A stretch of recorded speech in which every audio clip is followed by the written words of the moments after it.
25 CMR 725, and to develop a suitable bylaw to give us some control. Without such a bylaw, anyone wishing to develop such a dispensary with a great deal of flexibility, and we have no definition and control over that. So the task of developing the bylaw was assigned to the zoning bylaw committee, and they in turn developed this bylaw and unanimously agreed to move it forward to the selectmen and the planning board for consideration. What this does is it gives us an opportunity to control the siting of these dispensaries, should there be one proposed for Dracut. They would go in the industrial zone. They would require a special permit by the planning board, and they would provide control and review of the placement of the dispensaries themselves, as well as requiring a resubmittal every 2 years. So a great deal of control with that. I would urge you to approve this bylaw so we have that control. Thank you. Any further discussion? Hearing and seeing none, all those in favor indicate by saying aye. Aye. Those opposed? The ayes have it, motion carries by unanimous vote.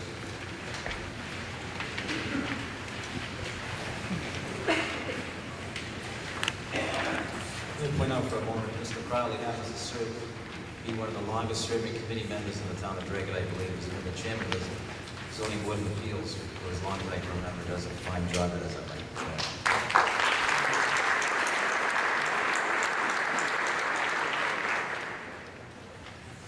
Article number 26, will the town vote to authorize the board of selectmen to accept a deed from Rosine Maxilia and Peter J. Magdalia as trustees of the PAM Realty Trust, dated November 16th, 2010, for $1, as described as follows. As printed in the warrant. Is there a second of the motion? The selectmen's recommendation is approval. Discussion. She recognizes Mr. Buxton. Thank you. Mike Buxton, 360 Pelham Road. This article is the intersection of Methuen Road and Broadway Road. When the property was sold and the survey was done, it found that the town did not own that point of land where we're cutting across. When anyone that uses Methuen Road, you can take a right or a sharp right there at that intersection of Broadway. So the developer agreed to give us that property, that point. But it does require acceptance by the town meeting as a gift. I think the town's attorney recommended this because he wants the dollar, I guess. So that's why we're here. So I would recommend approval. You've been using it for years. We might as well get something out. Is there any further discussion on the motion? Hearing and seeing none, all those in favor indicate by saying aye. Aye. Those opposed? The ayes have it, motion carries by unanimous vote. Article number 27. That the town vote to authorize the board of selectmen to acquire a parcel of land without buildings thereon lying between New Boston Road and Primrose Hill Road, and described as follows. Southerly by land by Michael Hudzik, now formerly 180 feet, easterly by New Boston, 370 feet, northerly a large curved line by the New Boston Road and Primrose Hill Road, 80 feet westerly by Primrose Hill Road, 370 feet. The town votes hereby to authorize the board of selectmen to acquire the land by gift, purchase, or take by eminent domain. The selectmen to be authorized to enter into all agreements and execute any and all instruments as may be necessary on behalf of the town to officiate the acquisition by gift, purchase, or taking by eminent domain. And the board of selectmen be authorized to take any action necessary to carry out this project or act in any way relative thereto. Is there a second to that motion? Motion made and seconded. The board of selectmen's recommendation is approval. Under discussion. Mr. Buxton. Thank you. Mike Buxton, 360 Pelham Road. This is the intersection of Pelham, my address. This is the intersection of New Boston and Primrose Hill. When you come down Primrose Hill at that intersection of New Boston, you take that sharp left and come back out by the Danzig Square. When we were looking at that intersection to make some improvements, that piece of property is property listed as property owner unknown. We asked the town council to research it. He went back as far as he could. And it's not tied to any property. We we may already own it. He asked that, he thought the best cleanest way was to put this article in and recommend that we take it, so that if we have to tweak that intersection, we can. We'll have the room to move it around. It's a piece of unknown ownership, and I would recommend you approve taking it as in the best interest of the town. Further discussion? Any further discussion? Hearing and seeing none, all those in favor of the motion indicate by saying aye. Aye. Those opposed? The ayes have it, motion carries by unanimous vote. Article number 28. Motion for Article 28.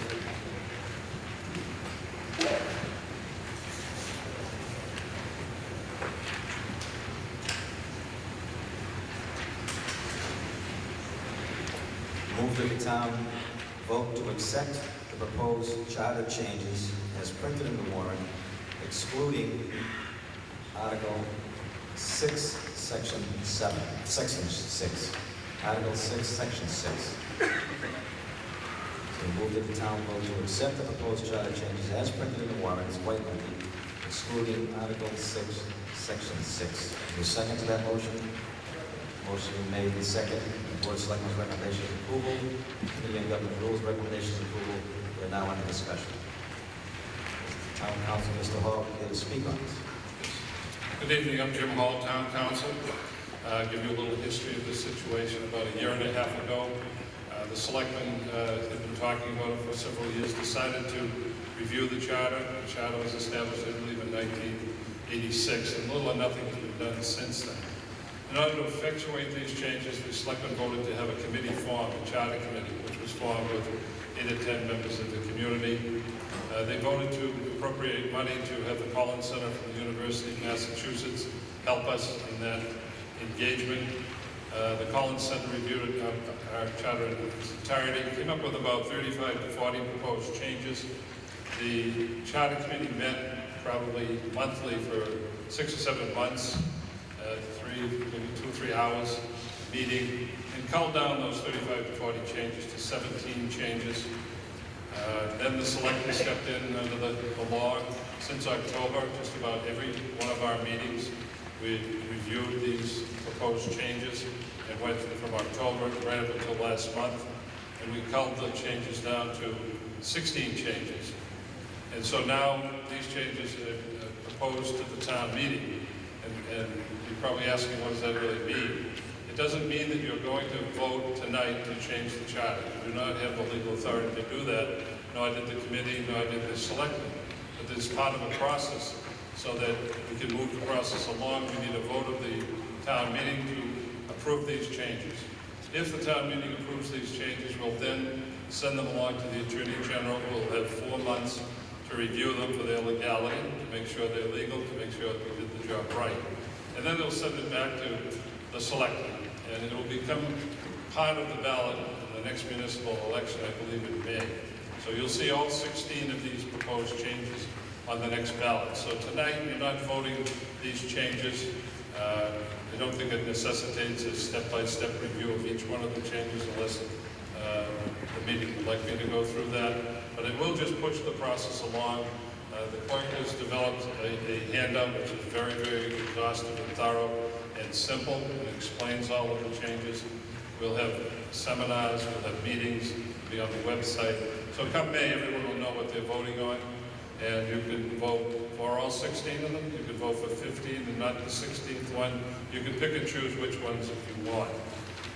So at this point, maybe I should get out some examples. A lot of this is housekeeping. One deals with the library. We used to have 3 members of the library, elected trustees. We now have 5. Our charter says 3, so it's housekeeping. We're just changing that to 5. Another matter would be like the moderator is elected on a yearly basis. He'll be elected, or she will be elected on a 3-year basis. So if you elect the moderator at the next municipal election, it'll be for 3 years rather than 1 year. And most of them are like that. One that is not is one dealing with the town manager. Our town manager could only be selected from a group of town managers or assistant town managers who had not worked in the town or had been in an elective office over the last 5 years. So that excluded, for example, Glenn Edwards, who's worked for the town, assistant town manager for over 25 to 30 years. He couldn't even apply. Ann Vandal, our chief financial officer, could not apply. She was not an assistant town manager. She was our chief financial officer. So we thought that we were eliminating, and the selectmen did, good candidates from the process. Not that they would be guaranteed the job, but they would at least be able to apply. So that has been tweaked a little bit so that we'll get a fuller group of individuals applying, and even in-house people working for the town may apply. There's still an exclusion that if a person is elected to an office in Drake, they cannot apply unless they're out of office more than 5 years. So the political sense of that situation is still on the books. Anyone who's appointed, though, may apply even though they've worked for the town of Drake in the last 5 years. So unless there's some questions, I'd ask that this be moved forward so that we get a positive vote and we send it to the Attorney General, and then we can see what happens in May. Thank you. Any further discussion on the motion? All those in favor indicate by saying aye. Aye. Those opposed? The ayes have the motion carries by unanimous motion. Thank you. Brings us to Article number 29. Move the town vote to accept the provisions of Mass General Laws, Chapter 32B, Section 20, to establish an other post-employment benefits liability trust fund. Is there a second to that motion? Motion been made and seconded. The Board of Selectmen's recommendations approval. Committee on Government Rules recommendations approval. Now in discussion. Ms. Randall. This is an item that's required. If you notice in the budget for FY15, we have $100,000 in there for other post-employment benefits. And those are retiree benefits that the town is obligated to pay. And by the government accounting standards, we're required to start putting money aside for that, and this would solidify that fund and also protect it from, it would be reserved and put into a fund that would earn its own interest. And I would recommend approval. Any further discussion? All those in favor say aye. Aye. Those opposed? The ayes have it, the motion carries. Article number 30.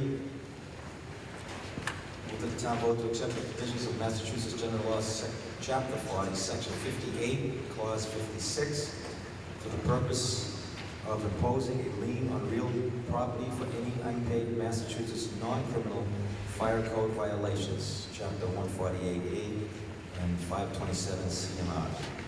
Is there a second to that motion? Motion been made second. The Board of Selectmen's recommendations approval. And the Committee on Government Rules recommendations approval. Under discussion. Under discussion, this is a mechanism for the various departments to have the ability to collect fees that are fines that go unpaid. If you notice in the yellow, I have on there, this lien is on the tax bill of the property. It's not a result in a recorded lien. It will not be a recorded lien on the property unless the taxes are unpaid. Then it will become part of the recorded lien. This is the case for fire code violations, Article 30, 31, and 32. And the same situation applies to all of them, and I would recommend approval. Any further discussion? All those in favor indicate by saying aye. Aye. Those opposed? The ayes have the motion carries by unanimous vote. Article 31. Move that the town vote to accept the provisions of Massachusetts General Law, Chapter 40, Section 58, for the purpose of imposing a lien on real property for any unpaid fines in accordance with Chapter 19, the Town of Drake bylaw, non-criminal disposition. Is there a second to that motion? Motion made and second. The Selectmen's recommendations approval and the Committee on Government Rules recommendations approval. Under discussion. It's the same situation applies for the Drake bylaw non-criminal disposition. Any further discussion? Hearing and seeing none. All those in favor indicate by saying aye. Aye. Those opposed? The ayes have it, motion carries. Article 32, move the town vote to accept the provisions of Chapter 40, Section 58 of the Massachusetts General Laws for the purpose of imposing a lien on real property for any unpaid fines or for non-criminal building code violations in accordance with Massachusetts General Law, Chapter 148A. Second to that. Selectmen's recommendation approval of this committee on governance rules, recommendation approval, and any discussion. Same situation, and this is for building code violations. Any further discussion? Hearing, seeing none, all those in favor indicate by saying aye. Opposed? The ayes have it, motion carries. Article 33, move that the town vote to adopt alarm bylaw and regulations for the purpose of establishing policies and procedures and imposing fines and penalties related to the operation of an emergency alarm system within the town of Dracut as written in the warrant. Second to that motion. Motion made second. The Board of Selectmen's recommendation is approval. Committee on Government Rules recommendation is not approval, dismissal. Under discussion. Chair recognizes Deputy Chartrand from the Police Department. Dave Chartrand, 53 East Street. I'm also Deputy Chief of Police. The genesis of this bylaw is an effort to reduce the amount of calls for service that the Police Department has to respond to on a regular basis. The Police Department has been experiencing an increase in overall calls for service. Unfortunately, our staffing levels have not increased commensurate with the additional need for police response to reported incidents. In 1998, Dracut Police responded for 10,874 calls for service. In 2013, that number has jumped to 21,364. During that time frame, the number of officers on the department has been reduced. In 2013, the department responded to 1,209 alarm calls. The vast majority of these were false alarms, many of which are repeat offenders. This bylaw is intended to reduce the overall calls for service that police respond to by creating an incentive for alarm owners to maintain their systems in good working order. By policy, when an activated burglar alarm is reported to the police, it necessitates a Code 3 response from 2 cruisers, that being 2 cruisers with lights and siren responding as quickly as possible. Given our staffing levels, that could require a cruiser who's patrolling the Salem Road area to respond with lights and siren to a location on Tingsboro Road where there is an activated alarm. That is a significant distance to travel. This poses a public safety danger, not only to the responding officers, but also to the general public traveling those roadways. By reducing the number of activated alarms, we can reduce the risk associated with those responses. Alarm bylaws are prevalent in most of our neighboring communities. I've been in contact with other police administrators in these communities, and they've informed me that the bylaw has a positive effect on reducing false activations. The fine schedule that was put together was designed to impose lesser fines than our neighbors. For example, our bylaw calls for a fine after 3 false activations in a month. Lowell, City of Lowell imposes a fine after 3 false alarms in a year. Even though the original draft of the bylaw contained lesser fines than the other communities, numerous meetings with the Board of Selectmen reduced those fines even more. The intent of this bylaw is not to generate revenue. It's designed to provide a real incentive for alarm owners to maintain their systems in a responsible manner, reduce unnecessary calls for service, and reduce unnecessary safety risk to the responding officers and the general public. As a representative of the police department, I urge that you support this bylaw and also support the police who protect you every day. Is there any further discussion on the motion? On the motion. Chair recognizes Selectman DeRocco. On this law, the bylaw here, I think the board was probably unanimous in as far as a nuisance alarm, but there's some other fees in here too that our board, I think, was split 3-2-1. Just to let you know, I think the nuisance part of it it's a good part, but there's some other things that are going to cost you, and I have a hard time penalizing people that are trying to protect themselves. That's all. Chair recognizes Selectman Atchison. Tony Yachinsky, 76 D Street. As a retired police officer for over 25 years in this town, I have answered many repeat false alarms. To me, there is no question that that this type of a bylaw will mitigate the problem. But before we approve a bylaw that addresses this problem, we need to make sure that it is justified, that it will solve the problem, and that it doesn't create more problems than it solves. During the Selectmen's review of this bylaw, I brought forward several concerns that I had, and I'd like to take just a moment to share them with you. This bylaw, if you look through your packets, is 7 pages long. I believe it's too long. I believe that it is too robust, and much of it is very unnecessary. Much of what we are trying to do here could be accomplished in a bylaw that is 2 paragraphs long, much like the one that the town of Amherst has, 2 paragraphs long. Although I don't doubt the need for an alarm bylaw, I have asked for some empirical data to prove that there is a need for this bylaw. How big of a problem is this? Are there 10 false alarms that go off 100 times per month? Or are there 100 false alarms that go off 10 times per month? I don't have the answer to that. Will this cure the problem? Is there somewhere where we can look to see that multiple false alarms were reduced as a result of an alarm bylaw? This bylaw charges you a fee if your alarm is not registered.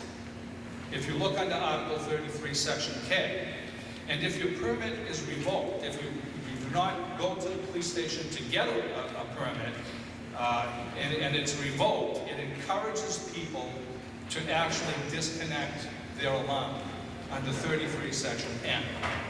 How much administrative time is involved in the appeal process, in the collection of the fees, in collection of the fines? What are the estimated legal fees to place a lien on someone's property or on somebody's home if they decide that they don't want to register their alarm or they refuse to pay a fine? This bylaw should punish only the people who refuse to do something about their recurring false alarm, and that's all it should do. This bylaw should be studied further. It should be rewritten and resubmitted, and should be resubmitted at some other date in the future, and I urge you to defeat this article. Any further discussion?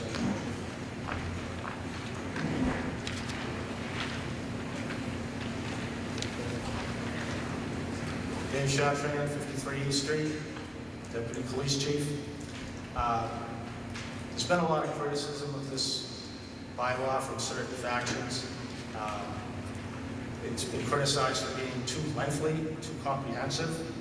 The reason that is done, this bylaw was modeled after working documents in other communities. I didn't reinvent the wheel. I took from different communities what is working. I've got the word of these other police administrators that this has reduced the amount of false activations. I relayed that information to the Board of Selectmen. I told them I had those conversations. Because the complaints about the document being lengthy, the vast majority of what extends this is because it's a very, very detailed appeals process that affords the opportunity to residents to explain the reasons why their alarm may have gone off. And it affords them the opportunity to appeal that before a fine is incurred. To do that, you have to spell things out. You have to show what the options are. You have to have all these things out there on paper. So that's why it's that length of a document. It's drawn from other communities where it's already working. Most questions have been answered. And I urge that you do this and pass this bylaw and we move on. Is there any further discussion? Hi, I'm Kathy Richardson, 316 Richardson Road, and I just want to remind the voters that we did decide at the board to waive the fees for the first year and really make this a trial for this particular bylaw. So folks that are worried about the length and some of the ramifications. There was a discussion about waiving the fees for a year and bringing this back via voter petition if there's a problem with it, within the year. So this is a trial mechanism, I believe, as far as I know. I'm just looking at my fellow board members to make sure, but I think that was the discussion. Thank you. Well, I think the voters need to know, was that part of the selectmen's amendment to the motion to make it no fees but fines for the first year? I mean, in fairness to the vote. As far as I recall, that was on a part of that bylaw. It's not ingrained in the bylaw. Dave, do you have a recollection of that?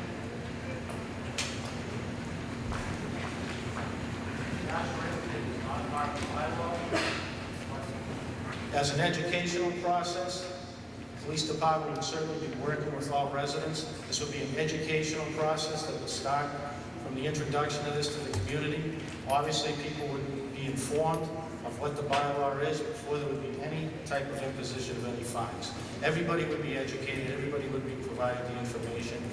We would not just start implementing fees the first time your alarm went off.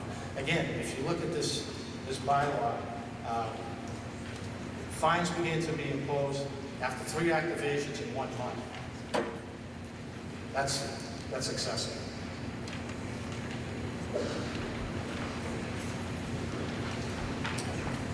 Is there any further discussion on the motion? Hearing and seeing none.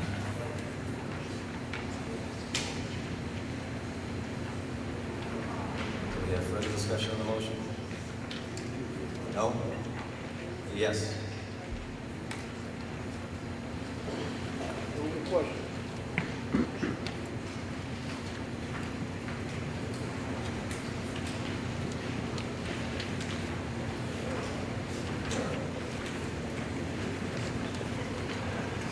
Yeah, I like this one 45 days before town meeting.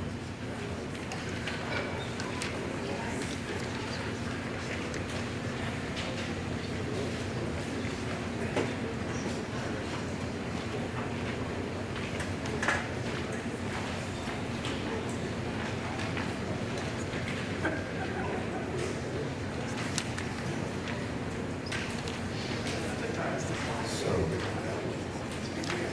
Mrs. Richardson wishes to amend the main motion to waive the fees for 1 year.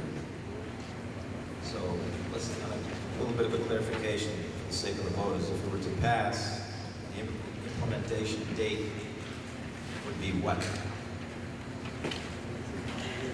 July 1st of the bylaw. So if it were to pass, the implementation of the bylaw would be July 1st. The implementation of the fees as described in the proposed bylaw would be July 1st of 2015. Right. Is that clear in the minds of voters? So we're going to take up action on the amendment first. We have a second to the amendment. Any discussion on the amendment to waive the fees for a period of 12 months? Any discussion? Chair recognizes Selectman Lachinsky. Tony Akshinsky, 76 D Street. Isn't that nice? They're going to waive the fees for you to have your own alarm for the first year. Defeat this amendment.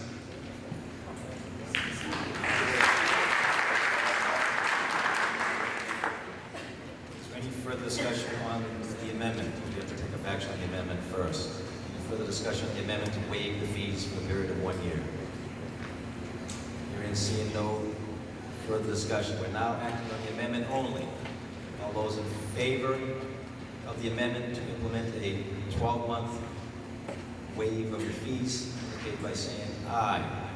Aye. Those opposed? No. The amendment fails, which now brings us back to the main motion. Any further discussion on the main motion? What was the implementation of the fines and the bylaw in its entirety? Any further discussion? All those in favor of the motion indicate by saying aye. Aye. Those opposed? No. The ayes have it, the motion carries by majority.